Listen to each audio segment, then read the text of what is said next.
जो आयोजक समिति है इसका बहुत बहुत धन्यवाद देना चाहूँगी। साथ ही साथ मैं एक बात कहना चाहूँगी कि हम लोग मंचों पर अपने आदिवासियों के साथ होने वाले अत्याचारों के बारे में काफ़ी बात करते आए हैं, लेकिन उन अत्याचारों और जो साजिशें हमको खत्म करने की हो रही है उसका सॉल्यूशन, उसका किस तरह से हमारा उससे बचाव हो सके, हम उसके तरीकों की बात ही नहीं करते हैं। दूसरी बात है कि हम बोलते हैं जल जंगल जमीन हमारा है, ये नारा हम दिया करते हैं, लेकिन ये जल जंगल जमीन हमारा कैसे है इसके बारे में जब किसी से पूछा जाए तो वो मुंह बंद कर लेते हैं। कुछ सालों पहले वर्ष 2016-17 की बात है, माननीय संयुक्त राष्ट्र संघ के जो परमानेंट फोरम के उपाध्यक्ष हैं फूलमान चौधरी सर, उनके साथ में हम बस्तर छत्तीसगढ़ में गए हुए थे। मतलब उनका ये आगमन पहली बार नहीं है, उनको लेकर हम बस्तर के छत्तीसगढ़ में गए हुए थे, जहाँ पे जो गोंड आदिवासी है उनकी महिलाओं के साथ में, बच्चियों के साथ में जो फोर्स है वो रेप करती थी और साथ ही साथ में नक्सलवादी बनाकर बच्चों को, छोटे छोटे बच्चों को मार दिया जाता था। उन क्षेत्रों में मानव अधिकार का हनन जो हो रहा था, इस वजह से फूलमान चौधरी सर को लेकर हम बस्तर में गए थे और वहाँ पर जो मानव अधिकार का हनन हो रहा था उस पर हम लोगों ने बात रखा और ये रिजल्ट निकला कि आदिवासियों के जल जंगल जमीन और खनिज लूटने के लिए ये सारे साजिशें किए जाते हैं। तो इसमें बात हुई, वहाँ पे काम भी हुआ और तब जाकर बस्तर छत्तीसगढ़ में आज के डेट में कहीं पे भी बलात्कार और जो नक्सलवादी बोलकर जो हमारे आदिवासियों को मारा जाता है वो आज नहीं हो रहा है। तो इस प्रकार से संयुक्त राष्ट्र संघ के पास में जो यूनाइटेड नेशन संगठन है इसके पास में काफी सारे पावर हैं। तो आज के इस मंच के द्वारा मैं उनको सॉल्यूशन के स्तर पे उनको संविधान को जोड़ते हुए थोड़े से हमारे जो विचार हैं, हमारी जो प्रार्थना है, उन बातों को मैं रखना चाहूँगी, जो कि मैं पहले भी उनके समक्ष में रख चुकी हूँ, फूलमान सर के समक्ष में रख चुकी हूँ। 2 बार इंटरनेशनल कॉन्फ्रेंस में भी हम गए हैं साथ में, एक बार थाईलैंड और एक बार नेपाल। लेकिन आज इस मंच में चाहते थे कि फूलमान चौधरी सर भी रहे ताकि इस बात को दोबारा मैं दोहरा सकूँ। पहली बात तो ये है कि संविधान में अनुच्छेद 13(5) में हमारे जो संविधान निर्माता थे जयपाल सिंह मुंडा दादा, उन्होंने कहा था कि संविधान में हमको आदिवासी शब्द से नवाजा जाए, हमको अनुसूचित जनजाति शब्द बिल्कुल पसंद नहीं है।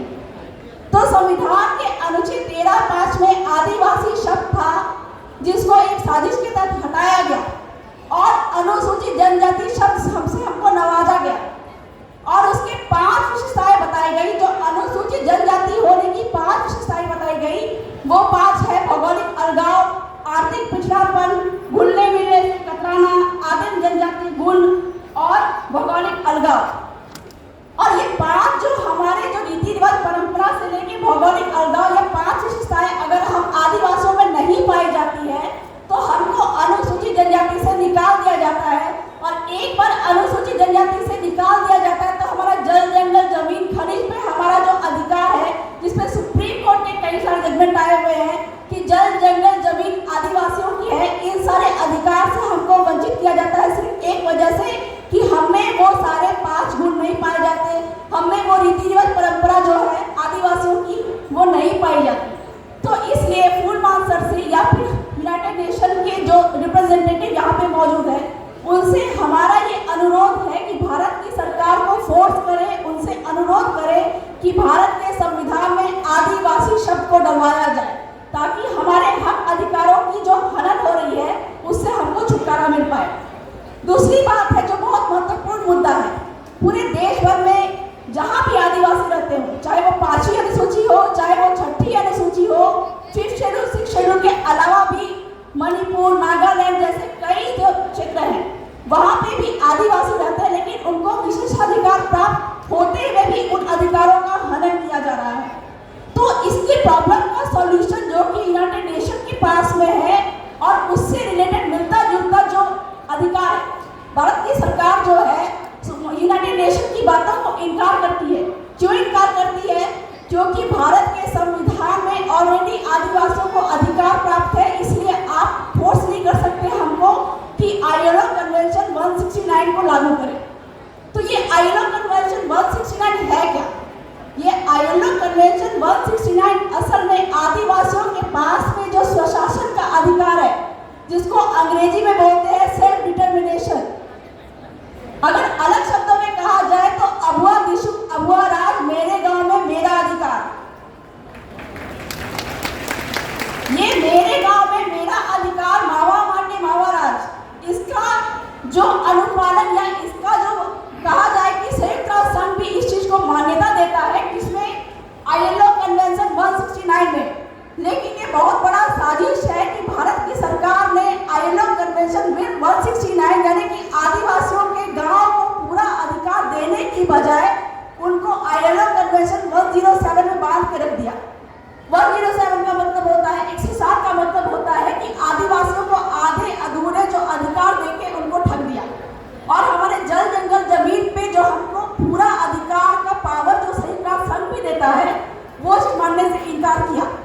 तो संयुक्त राष्ट्र संघ से हमारा ये अनुरोध है कि भारत की सरकार को बताए कि भारत के संविधान के अनुच्छेद 244(1) यानी कि 5वीं अनुसूची और 6वीं अनुसूची,